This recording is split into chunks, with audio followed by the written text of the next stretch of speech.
मेरी सासू माँ ने मुझे अपने ससुर के साथ गांव में भेजा था। एक दिन मैं बारिश में भीगकर घर के अंदर आई। मुझे एहसास हुआ कि मेरी साड़ी पूरी तरह से भीग चुकी थी और बाल खुले होने की वजह से मेरे कंधों पर लहराते हुए गिरे हुए थे। पानी की बूंदें अब भी मेरे चेहरे और बालों से टपक रही थी और हल्की सी ठंड मुझे महसूस हो रही थी। बारिश में भीगने का यह एक अलग ही अनुभव था। घर में मोमबत्ती की हल्की रोशनी और बाहर से आती तेज बारिश की आवाज़ ने माहौल को और भी खास बना दिया था। मैंने साड़ी का पल्लू ठीक करते हुए ससुर जी से कहा, बाबूजी, खिड़कियां और दरवाजे बंद कर दीजिए, नहीं तो पानी अंदर आ जाएगा। जैसे ही उन्होंने मेरी बात सुनी, उन्होंने खिड़कियां बंद कर दी, लेकिन उनकी नज़रें कुछ देर के लिए मुझ पर ठहर गई। वे मुझे नीचे से ऊपर तक देखने लगे। शायद यह देख रहे थे कि मैं पूरी तरह से भीग चुकी हूँ। मुझे उनके देखे जाने का आभास हुआ, लेकिन मैंने इसे नज़रअंदाज करते हुए कहा, बाबूजी, मोमबत्ती लेकर ऊपर चलिए ताकि मैं कपड़े बदल सकूं और आराम से बैठ सकूं। ससुर जी ने थोड़ी देर बाद नज़रें हटाई और हमें भरते हुए कहा, ठीक है बहू, चलो ऊपर चलते हैं। हम दोनों ऊपर के कमरे में गए। फिर मैं बाथरूम में गई और बाबूजी को बुलाया और कहा, बाबूजी, यहाँ इतने सारे नल क्यों खुले हुए हैं? आप देखिए और पानी बंद कर दीजिए। बाबूजी बाथरूम में आए और नल बंद करने लगे और मेरी गलती से पाँव फिसल गया और बाबूजी ने मुझे कमर से कसकर पकड़ लिया। फिर मैं भी मंत्रमुग्ध हो गई और बाबूजी मंत्रमुग्ध हो गए और बाथरूम में ही बाबूजी ने मेरी यह सब एक साधारण दिन की बात है जब मेरी सासू माँ का फ़ोन आया और मुझे पहले से ही अंदेशा था कि कुछ खास बात है, क्योंकि वे बिना किसी खास कारण के मुझे इतनी जल्दी कॉल नहीं करती। मैंने फ़ोन उठाया और उनके आवाज़ में हल्का सा तनाव महसूस किया।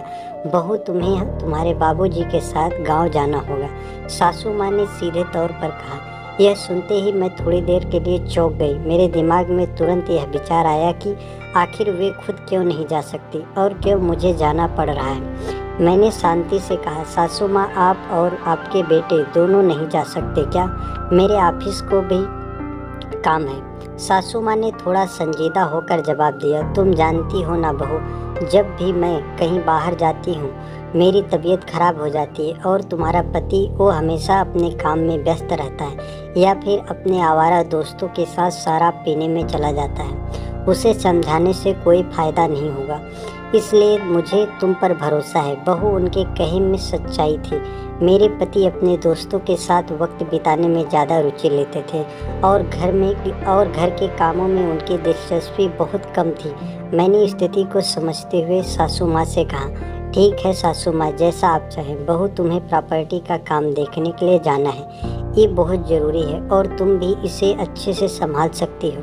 बाबूजी के साथ सोमवार से बुधवार तक रहना होगा। गुरुवार को काम खत्म करके तुम शुक्रवार या शनिवार वापस आ सकती हो। सासू माँ ने मुझे शांत कराते हुए कहा, ठीक है सासू माँ, आप चिंता मत करें, मैं बाबूजी के साथ चली जाऊंगी। मैंने उन्हें आश्वस्त किया। वह सप्ताहांत बहुत जल्दी आ गया और मैं सोच रही थी कि गांव जाना मेरे लिए एक नया अनुभव होगा। वैसे भी लंबे समय से मैं घर और ऑफिस के बीच फंसी हुई हूँ। एक ब्रेक की ज़रूरत महसूस कर रही थी। सासू माँ सही कह रही थी। गांव का घर बड़ा और सुंदर था। शायद यह बदलाव मुझे भी न कुछ ताजगी दे तो दोस्तों, अब मैं आपको अपने बाबूजी के बारे में बताती हूँ, यानी मेरे ससुर जी के बारे में। मेरे ससुर जी की उम्र लगभग 60 साल होगी, लेकिन इस उम्र में भी वह बहुत मजबूत और ताकतवर है। हमारा व्यापार शुरू से ही अच्छा चलता आ रहा है, इसलिए हमारे परिवार के किसी चीज़ की कोई कमी नहीं है। हमारे पास नौकर चाकर और बंगला सब है। मेरी एक बेटी भी है, लेकिन वह टेस्ट ट्यूब प्रक्रिया में पैदा हुई थी। जी हाँ, मेरी बेटी मेरे पति के द्वारा पैदा नहीं हुई, क्योंकि मेरे पति में वह क्षमता नहीं। यह बात सिर्फ मुझे और मेरे ससुर जी को पता है। घर में और किसी को कुछ भी बात पता नहीं है, यहाँ तक मेरे सासू माँ को भी नहीं। जब मेरी सासू माँ ने मुझे गांव जाने के लिए कहा तो मैं अंदर से थोड़ी खुश हुई। उस रात मैंने अगले दिन गांव जाने की तैयारी शुरू कर दी और फिर मैं अपने ससुर जी के कमरे में गई। हाँ, घर में मैं हमेशा साड़ी का पल्लू सिर पर रखती थी। हमारे घर में यह परंपरा थी कि औरतों को बिना पल्लू के किसी भी मर्द के सामने नहीं जाना चाहिए।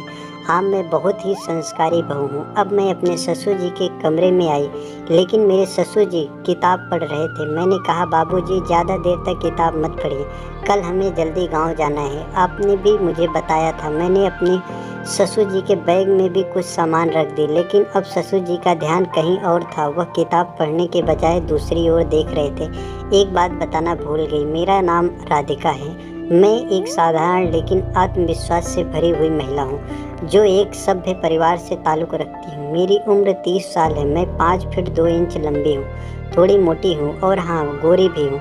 मेरी नाक बिल्कुल सीधी है, आंखें थोड़ी सूजी हुई हैं और पपीते की तरह थोड़ी लटकी हुई है, थोड़ा लटकी हुई। मैं साड़ी बिल्कुल मॉडल बेपासा बसु की तरह पहनती हूँ और लोगों की नज़रें अक्सर मुझ पर टिक जाती हैं।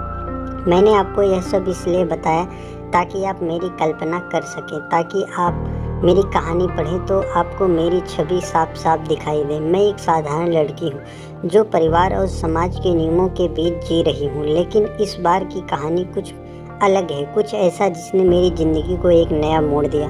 दोस्तों, सोमवार का दिन आ गया। हम दोपहर के बाद थोड़ी देर से निकले। हम गाड़ी से जा रहे थे और मेरे पति ससुर जी की गाड़ी चला रहे थे। ट्रैफिक की वजह से हम 7 बजे हरित ग्राम पहुँचे। हमारा यहाँ एक घर है, एक छोटा सा बंगला है। वह एक छोटे से पहाड़ पर स्थित है, लेकिन गाड़ी वहाँ तक जा सकती थी। एक मंजिला घर, सुंदर पहाड़, ठंडी हवा। हमारे कुछ रिश्तेदार भी थे, इसलिए उन्होंने हमें रात को खाने पर बुलाया। वहाँ हमारे घर की देखभाल करने वाला एक नौकर राजेश भी था, लेकिन उसकी किसी घर वाले की तबीयत खराब थी, इसलिए वह सुबह जाने वाला था और ससुर जी ने उसे अपने गांव जाने की इजाज़त दे दी थी। बारिश हो रही थी और हम एक रिश्तेदार के घर खाने के लिए गए। दरअसल हम सारे खाने पीने की चीज़ें वहां ले गए थे। फिर भी मेरी बड़ी सासू माँ आई और हमारे बीच कुछ घरेलू बातें हुई। घर की राजनीति तो होती ही है। उस रात बड़ी सासू माँ ने भी हमारे घर पर रुकी थी और मेरे ससुर जी बड़ी सासू माँ के पति के साथ उनके घर में शराब पी रहे थे, इसलिए वह रात इसी तरह बीत गई। यानी हमारा सोमवार ऐसे ही चला गया। अगला दिन मंगलवार था। अगले दिन ससुर जी अपने काम के लिए गए और मैं बड़ी सासू माँ के साथ थी। उस रात हमने बड़ी सासू माँ के घर में खाना खाया और मेरे ससुर जी बड़ी सासू माँ के पति के साथ शराब का आनंद उठा रहे थे। हाँ, मेरे ससुर भी शराब पीते हैं, लेकिन उन्हें मेरे पति जैसी आदत नहीं है। फिर ससुर जी वहाँ से चले गए। ससुर जी ने कहा, बहू मैं बंगले पर जा रहा हूँ। बड़ी सासू माँ ने कहा, आप जाइए, हमें थोड़ी बातें करनी है। कुछ समय बाद मैंने भी बड़ी सासू माँ का घर छोड़ दिया। बाहर मूसलाधार बारिश हो रही थी, इसलिए बड़ी सासू माँ ने मुझे छतरी दी और मैं घर आ गई। मैंने साड़ी का पल्लू सिर पर लिया हुआ था। जब मैं घर पहुंची तो ससुर जी भी फिर से शराब पीते हुए टीवी देख रहे थे। मैं घर आई, लेकिन बारिश और हवा के कारण मैं पूरी तरह से भीग चुकी थी। हमारा घर बहुत बड़ा था, बंगला था, लेकिन मुझे उसे घर कहना अच्छा लगता था। नीचे एक हॉल था और ऊपर कुछ कमरे थे।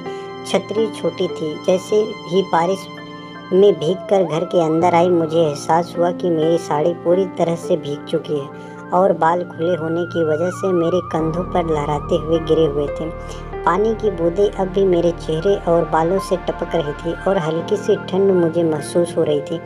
बारिश में भीगने का यह एक अलग ही अनुभव था। घर में मोमबत्ती की हल्की रोशनी और बाहर से आती तेज बारिश की आवाज़ ने माहौल को और ख़ास बना दिया था। मैंने साड़ी का पल्लू ठीक करते ही ससुर जी से कहा, बाबूजी खिड़कियां और दरवाजे बंद कर दीजिए, नहीं तो पानी अंदर आ जाएगा। जैसे ही उन्होंने मेरी बात सुनी, उन्होंने खिड़कियां बंद कर दी, लेकिन उनकी नज़रें कुछ देर के लिए मुझ पर ठहर गई। वे मुझे नीचे से ऊपर तक देखने लगे। शायद यह देख रहे थे कि मैं पूरी तरह से भीग चुकी हूँ। मुझे उनके देखे जाने का आभास हुआ, लेकिन मैंने इसे नज़रअंदाज करते हुए कहा, बाबूजी मोमबत्ती लेकर ऊपर चलिए ताकि मैं कपड़े बदल सकूं और आराम से बैठ सकूं।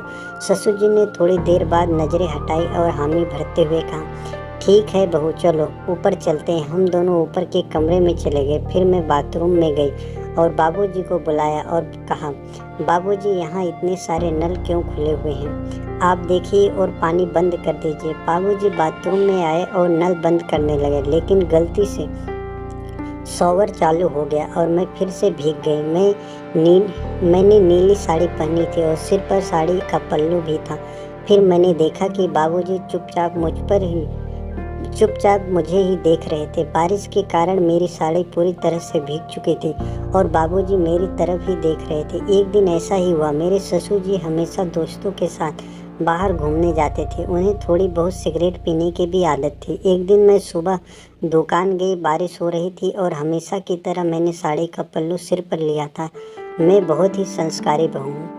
मैंने छतरी ली और देखा कि मेरे ससुर जी क्रॉसिंग पर खड़े थे। मैंने छतरी आगे बढ़ाई लेकिन बाबूजी मेरी तरफ ही देख रहे थे। उनकी नज़रें मुझसे हट नहीं रही थी।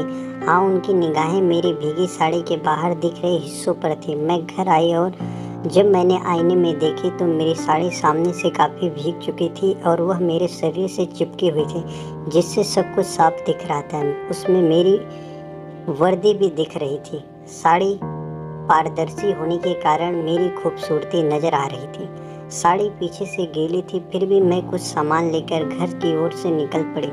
तब मुझे भी मज़ा आने लगा। मैं जानबूझकर बाबूजी के आसपास घूमने लगी। झाड़ू लगाते वक्त मैं नीचे झुकने का बहाना करती। किसी न किसी बहाने से मैं बाबूजी को अपना प्रदर्शन दिखाने लगी और बाबूजी हमेशा अपनी छिपी नज़रों से मुझे देखते और मेरे सुदृढ़ शरीर को देखकर आनंद लेते। कुछ देर बाद बाबूजी यानी मेरे ससुर जी घर आए। मैं गीली हो चुकी थी और मुझे साड़ी बदलनी पड़ी। बाबूजी बैठे हुए थे। वहाँ एक अलमारी थी। मैंने कपड़े निकाले, उसमें रखी दूसरी लाल साड़ी निकाल ली। उसी कमरे में एक और कमरा था। मैंने पेटीकोट सब कुछ निकाल लिया और दूसरी लाल साड़ी लेकर उसे दूसरे कमरे में चली गई। ससुर जी बाहर बरामदे में सोफे पर बैठे थे। बाबूजी मुझे साड़ी बदलते हुए देख सके इसलिए मैंने दरवाज़ा थोड़ा सा खुली रखा। फिर मैंने साड़ी बदलना शुरू किया। अब तक मैं बहुत गीली हो चुकी थी। जब मैं साड़ी बदल रही थी तो मेरे ससुर चुपचाप मुझे देख रहे थे। मैंने भी उन्हें देखा लेकिन नज़रअंदाज कर दिया। साड़ी बदलते समय मेरी चूड़ियों की आवाज़ हो रही थी, जिससे ससुर जी थोड़े असहज हो गए थे।